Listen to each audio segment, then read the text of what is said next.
Hello बच्चा लोग, कैसे हैं आप सब। आशा करते हैं आप सब अच्छे होंगे। तो हम लोग चल रहे हैं थ्योरम प्रमेय वाले पार्ट में, और आज हम लेके आए हैं आपके लिए प्रमेय 6.3।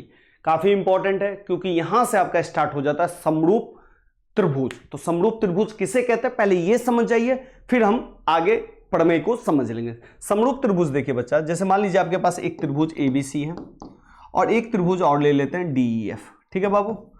तो समरूप त्रिभुज अगर ये है तो समरूप त्रिभुज का साइन ये होगा। ठीक है। तो अगर मैं बोलूंगा कि त्रिभुज एबीसी जो है समरूप है त्रिभुज डीईएफ के, तो दो क्राइटेरिया पहले आपको करना है। दो ऐसे तीन क्राइटेरिया है, लेकिन आप दो क्राइटेरिया पहले करेंगे। इसका जो संगत कोण होगा ना बच्चा, बराबर हो। क्या हो? संगत कोण बराबर, ए बराबर डी हो, ठीक है, बी बराबर ई हो, बी बराबर ई हो, और सी बराबर बाबू एफ हो, सी बराबर एफ हो। तब हम बोल देंगे कि त्रिभुज क्या है, दोनों समरूप है। ठीक है बच्चा।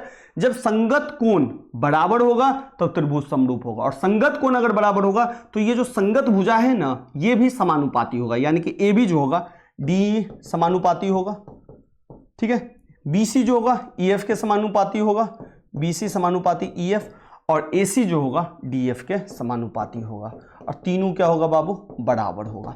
तो पहले इस दो चीज को पढ़ते हैं। एक और होता है जो हम 6.5 थ्योरम में कंप्लीट करेंगे, लेकिन सबसे पहली बात, त्रिभुज एबीसी समरूप त्रिभुज डीईएफ होगा तो ये दो क्राइटेरिया फिक्स होगा। क्वेश्चन पे आइए। क्वेश्चन क्या कह रहा है कि यदि दो त्रिभुज के संगत कोण समान हो, यानी कि दो त्रिभुज के संगत कोण समान है, यानी कि कह रहा है कि दो त्रिभुज और इसके ये कोण जो है समान है, यानी कि इसका कोण इसका, इसका इसका, इसका इसका है। ठीक है। तो अर्थात त्रिभुज समान कोणीय हो, इसका मतलब है कि त्रिभुज का, दोनों त्रिभुज का कोण एक जैसा है। ठीक है। तो त्रिभुज समरूप होंगे, इसको प्रूफ करिए। ठीक है। तो कहने का मतलब ये दिया गया है तो हमको ये निकालना है। ठीक है बाबू, ये दिया रहता तो हम ये निकालते। तो चलिए समझते हैं। बहुत ही इंपॉर्टेंट थ्योरम 6.3, जिसको हम ए से भी हम समरूप निकालेंगे। तो चलिए बाबू, दो त्रिभुज है तो ले लीजिए दो त्रिभुज। एक त्रिभुज आपका एबीसी हो गया और एक त्रिभुज आपका डी। थोड़ा गंदा मैंने त्रिभुज बना दिया, तो इसको थोड़ा सा साफ करके एक त्रिभुज ऐसा बनाता हूं। ठीक है। ये हो गया डी ई एफ। तो चलिए सबसे पहले लिखिए, माना कि एबीसी और डीईएफ दो त्रिभुज है, डीईएफ दो त्रिभुज है। ये लाइन लिखना है बच्चा, जिसमें क्या दिया है बाबू, संगत कोण समान हो, जिसमें ए जो है डी के बराबर है, बी जो है ई के बराबर है, और सी जो है एफ के बराबर, जिसमें ये बराबर दिया गया है। ठीक है। अतः हमें सिद्ध करना है, अतः हमें सिद्ध करना है, क्या सिद्ध करना है बाबू, त्रिभुज एबीसी समरूप त्रिभुज डीएफ, ये हमको सिद्ध करना है। ठीक है। या दूसरे शब्दों में बोले तो भैया हमको सिद्ध करना है ए बी बाय डी बराबर B C by E F बराबर A C by D F. ये हमें सिद्ध करना है। ठीक है बाबू लोग, चलिए समझ में आ गया। अब यहां से हम कुछ रचना करना स्टार्ट करेंगे। रचना क्या करेंगे समझते चलिए। रचना, तो चलिए रचना पहले करते हैं बाबू। रचना में हम क्या करेंगे बच्चा, हम यहां पे ना जितना ए बी है उतना हम डी पी काटेंगे। ठीक है। ए बी साइज का है, और ए सी साइज का हम यहां से काटेंगे डी क्यू। तो यहां पे लिख रहे हैं ए बी बराबर डी पी, यानी कि जो इतना ए बी है उतना ही हमने डी पी काटा, तथा ए सी बराबर, ए सी जितना है उतना ही हमने इधर डी क्यू काटा है, ए सी बराबर डी क्यू काटा, तथा पी से क्यू को मिलाया, पी से क्यू को मिलाया। ठीक है बाबू, मिला दीजिए, मिला दिए हमने। चलिए तो चलिए बाबू इसको मिला दीजिए, मिला दिए। अब देखिए इधर त्रिभुज एबीसी और इधर डीपीक्यू, इस दोनों पे बस ध्यान दीजिए आप। ठीक है। तो चलिए त्रिभुज एबीसी देखिए और इधर देखिए डीपीक्यू। डीपीक्यू बोले तो बाबू लोग, डीपीक्यू बोले तो एबीसी, इधर डीपीक्यू। अब ध्यान से देखिए, अभी हमने रचना से ए बी बराबर डीपी काटा, तो लिख दीजिए ए बी बराबर डीपी। किससे? रचना से। लिखिए रचना से। फिर इसमें ध्यान से देखिए, ये जो दो एंगल है ना बाबू पहले से बराबर दिया है ना बराबर। कहिएगा कहां दिया है, तो यहां दिया है। तो एंगल ए बराबर एंगल डी, ये दिया है, दिया गया है। ठीक है बाबू, चलिए और क्या, ए सी बराबर डी क्यू भी तो काटा है, तो ए सी बराबर डी क्यू रचना से। और जैसे ये हमारा साइड हो गया, ये एंगल हो गया और ये साइड हो गया। जैसे साइड एंगल साइड से हम देखेंगे बच्चा, तो हमारा त्रिभुज एबीसी जो हो गया वो सर्वांगसम हो गया त्रिभुज डीपीक्यू से। ठीक है बाबू, ये क्या हो गया, त्रिभुज हमारा सर्वांगसम हो गया। किससे, ये दोनों त्रिभुज, ये वाला सर्वांगसम होगा। और जैसे ही सर्वांगसम होता है त्रिभुज बच्चा, तो एक नियम निकलता है कि इसका सब पार्ट इसके बराबर। ठीक है, तो ये एंगल इसके बराबर हो जाएगा। ठीक है, तो चलिए, तो हमारा सीपीसीटी से हम बोलेंगे कि जो बी एंगल है वो पी के बराबर हो गया। बी एंगल किसके बराबर हो गया, पी के बराबर। ठीक है, और सी एंगल किसके बराबर हो गया, क्यू के बराबर। सी एंगल किसके बराबर हो गया बाबू, क्यू के बराबर। किस नियम से, सीपीसीटी से। कर लिए, यानी कि जैसे हमने इस दोनों त्रिभुज को सर्वांगसम किया, तो हमारा ये एंगल इसके बराबर हो गया और ये एंगल इसके बराबर होगा। ये 9th क्लास में आपने पढ़ा होगा, अगर नहीं पढ़ा है तो मुझे कमेंट करिएगा, मैं आपको फिर से बता दूंगा। ठीक है बच्चा, ये हो गया। अब आइए, बी बराबर पी, सी बराबर क्यू आ गया। अब यहां पे देखिए तो कि बी जो है पी के बराबर निकल गया। हमको बी जो है ना किसके बराबर दिया है, ई के बराबर। तो चलिए बाबू, बी जो है दिया हुआ ई के बराबर, यानी कि ये जो है पहले से इसके बराबर दिया है और ये जो दिया है इसके बराबर। सी किसके बराबर दिया है, एफ के बराबर दिया है। और ये दोनों में लिख दीजिएगा दिया गया है। ठीक है, अब ध्यान से देखिए, जैसे अगर दिया गया है तो हम क्या जानते हैं, ए अगर बी के बराबर होता है, बी अगर सी के बराबर होता है, तो इसका मतलब क्या है, जो बराबर वाला पार्ट है उसको हटा देते हैं, बी इधर भी है बी इधर भी है, तो हम लिख देते हैं ए बराबर सी है। तो यहां भी अगर इन दोनों से करेंगे तो हम क्या लिखेंगे, पी जो है ई के बराबर है। और यहां जो अगर लिखेंगे तो हम क्या लिखेंगे कि Q जो है वो F के बराबर है। ठीक है, क्योंकि C भी Q, C भी F, तो Q और F भी बराबर।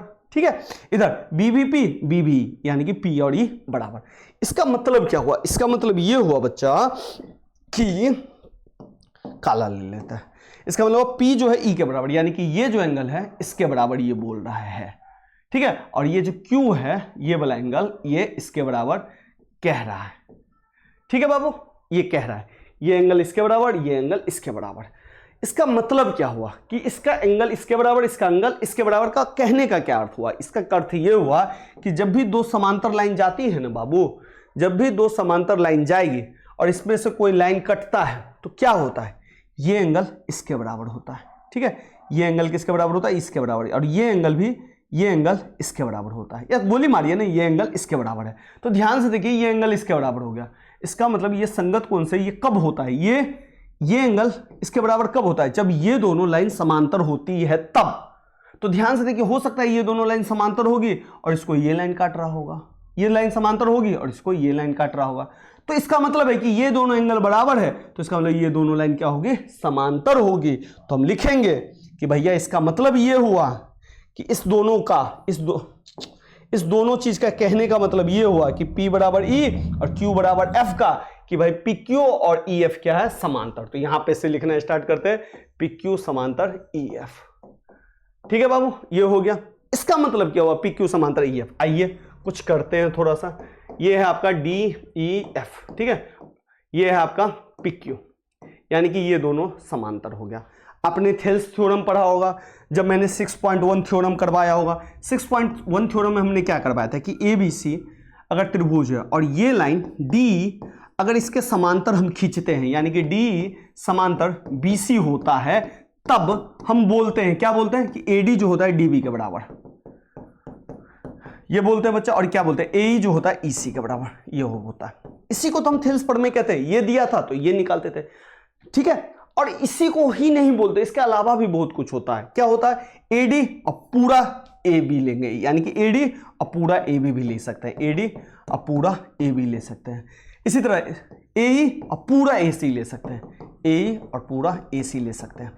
यानी कि ये अगर समांतर है तो हम ये और ये और ये और ये ले सकते हैं थेल्स थ्योरम से। ठीक है, तो इसी तरीके से अगर सोचा जाए बाबू, इस सब को मैं मिटा रहा हूं, इसी तरह से अगर सोचा जाए तो सोचिए तो थोड़ा सा कि अगर ये दोनों समांतर है तो मैं DP बट्टा DE ले सकता हूं। आप कहोगे हाँ भैया ले लीजिए, तो लिख रहा हूं DP बट्टा DE।